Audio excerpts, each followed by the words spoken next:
Jokowi kerja turunkan kemiskinan. Pemerintahan Presiden Joko Widodo sangat gencar mengurangi jumlah penduduk miskin di Indonesia. Berbagai hal dikerahkan, mulai dari kajian hingga eksekusi program. Hasilnya pun cukup baik. Baru-baru ini, Badan Pusat Statistik atau BPS merilis angka kemiskinan Indonesia per September 2018.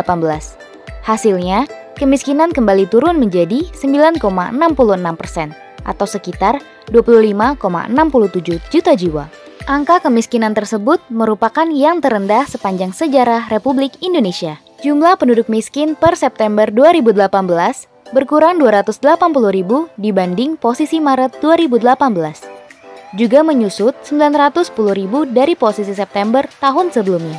Sedangkan bila dibandingkan dengan posisi 5 tahun lalu atau September 2013, ada penyusutan 1,81% atau ada sekitar 2,93 juta penduduk yang lepas dari jerat kemiskinan dalam 4 tahun pemerintahan Presiden Jokowi. Komitmen pemerintahan Presiden Joko Widodo dalam memberikan perlindungan sosial disebut menjadi salah satu pendorong turunnya angka kemiskinan. Sebagai komitmen untuk meningkatkan kesejahteraan masyarakat, Presiden Jokowi terus meningkatkan anggaran perlindungan sosial tiap tahunnya.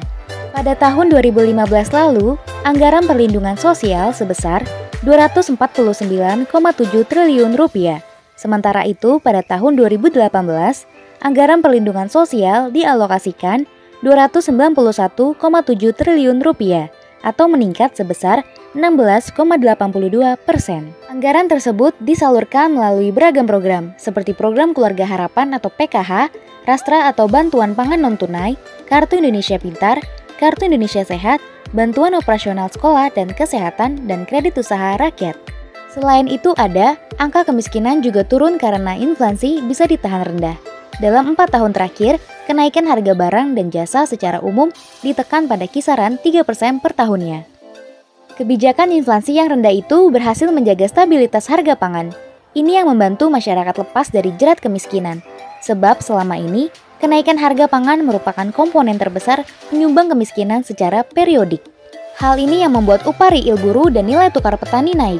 Selain itu, rata-rata pengeluaran per kapita per bulan juga meningkat, termasuk mereka yang masuk dalam kategori 40% lapisan terbawah. Komite Ekonomi dan Industri Nasional atau KEIN mengapresiasi langkah pemerintahan Presiden dalam memberantas kemiskinan itu. Wakil Ketua KEIN, Arief Budimanta, menilai strategi pemerintahan Presiden Jokowi untuk memberantas kemiskinan ini sudah tepat dan sangat efektif. Presiden Jokowi terus bekerja untuk mengurangi kemiskinan di Indonesia. Lantas, kamu sudah berkontribusi apa?